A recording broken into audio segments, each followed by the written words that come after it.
The beginning of the 16th century saw a new generation of young rulers ascend to the most prominent thrones in Europe. King Henry VIII ascended in 1509 at the age of 17 to the crown of England and lordship of Ireland. King Francis I became King of France in 1515 at the age of 21, and in 1516, around the same time as King Louis ascended to Bohemia, Hungary and Croatia, and after the death of King Ferdinand II of Aragon, the 16-year-old Charles von Habsburg, Duke of Burgundy and Lord of the Netherlands, was acclaimed as King of the Crowns of Spain in Brussels, along with his mother, Joanna la Loca. Charles's succession to Spain was not a certainty.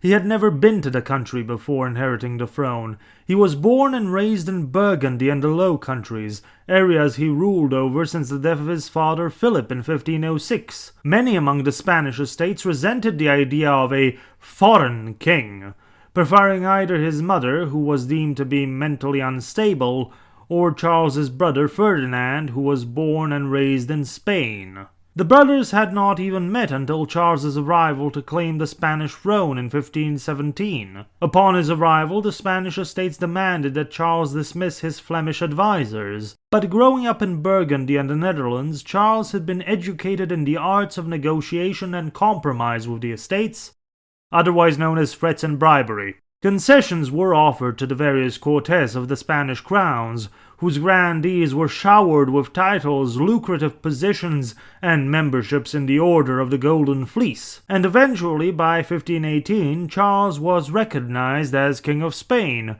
along with his mother. In February of 1518, at one of the gatherings of the estates, his brother Ferdinand was the first to swear allegiance to the new king. Soon after, Ferdinand was sent to govern the Netherlands, to the disappointment of those who had hoped they could turn the brothers against each other. The Habsburg succession to Spain drastically altered the balance of power in Europe. The new King of France feared being surrounded by Habsburg realms and their allies, and the prospects of Charles succeeding his grandfather as Holy Roman Emperor made many fear the possibility of Habsburg hegemony over Europe. Even so, the new King of France had managed to improve his geopolitical position in 1515 by successfully invading Milan and dethroning the Sforzas again. He also strengthened the authority of the French crown over the Gallican Church by negotiating the Concordat of Bologna with Pope Leo X in 1516. The same year was spent negotiating a peace settlement to what had begun as the War of the League of Cambrai in 1508, ending with the peace treaties of Noyon and Brussels.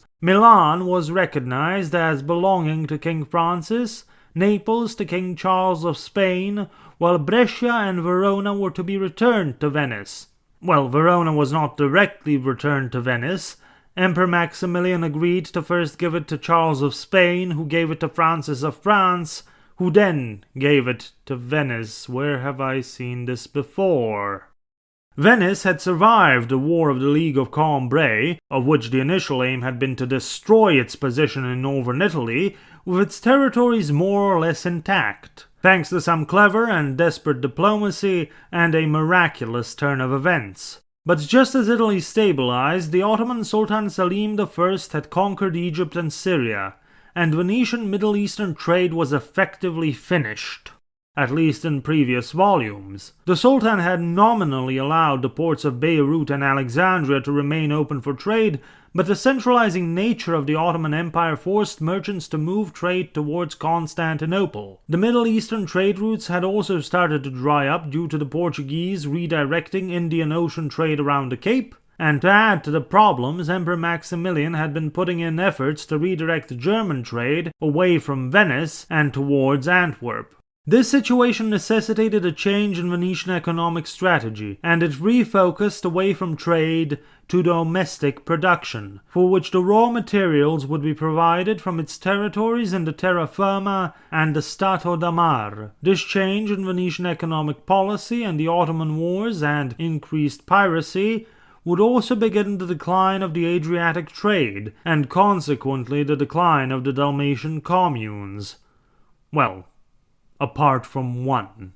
With peace established in Italy, Pope Leo X had hoped this would be the moment to unite Christendom behind a new crusading effort. The idea was that Emperor Maximilian, the kings of France, Poland, Lithuania, Bohemia, Hungary and Croatia would each lead armies of around 60,000 men down to Constantinople, while the Spanish and Portuguese navies broke through the Dardanelles, and after the capture of Constantinople, they would all advance towards Jerusalem, or even Alexandria.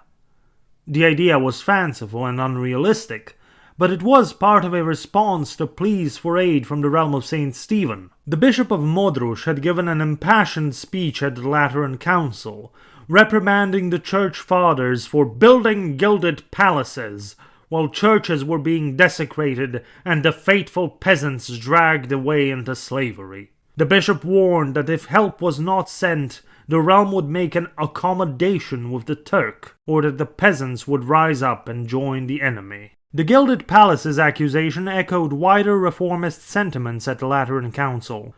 Among the great problems of the church was that of absenteeism, as many of the great prelates held multiple bishoprics, most of which they had never visited, and used them as sources of revenue. There was also the fact that many of these absentee bishops were too young to hold bishoprics. But the most egregious problem, however, remained that of the indulgences. Pieces of paper that promised salvation from hell and or purgatory in exchange for a sacrifice of money. Money that was then to be spent on the new crusade, the defense of Christendom, maintenance of the papal state and of the church in general, on new and renovated churches, artistic patronage, and luxury expected of the younger sons of the European nobility, but not exactly the heirs of the apostles. Calls for reform of the Holy Mother Church to deal with these problems that had plagued it since before the Council of Constance a century ago came to nothing. The Lateran Council closed in early 1517, with no significant changes. The Church living off of the sins of Christendom was a moral and theological problem over a century old, but a new active push to sell indulgences for the financing of the crusade and the renovations to St. Peter's Basilica in Rome came amidst an era of socio-economic crisis in Europe. The problem for the Church became pronounced in the Holy Roman Empire, because the clergy there held more authority and influence in their own domains and in the empire as a whole than in any other European realm. As we have seen elsewhere, social and economic disparity was increasing. Peasants' rights were being curtailed due to workers leaving estates. Wealthy urban cities were coming into conflict with landed nobility. Minor knights and nobles of the empire angrily demanded more rights as their status, wealth, and influence diminished. A peasant revolt of the poor Conrads had already broken out against the Duke of Württemberg in 1514 and was violently repressed. Added into all this was the fear of the advancing Turkish menace, and instead of fighting it, wars were waged against Christian brothers in Italy. And sitting atop this wobbling structure that was called an empire was an ambitious but tired old man, who seemed to have conquered Europe through holy matrimony.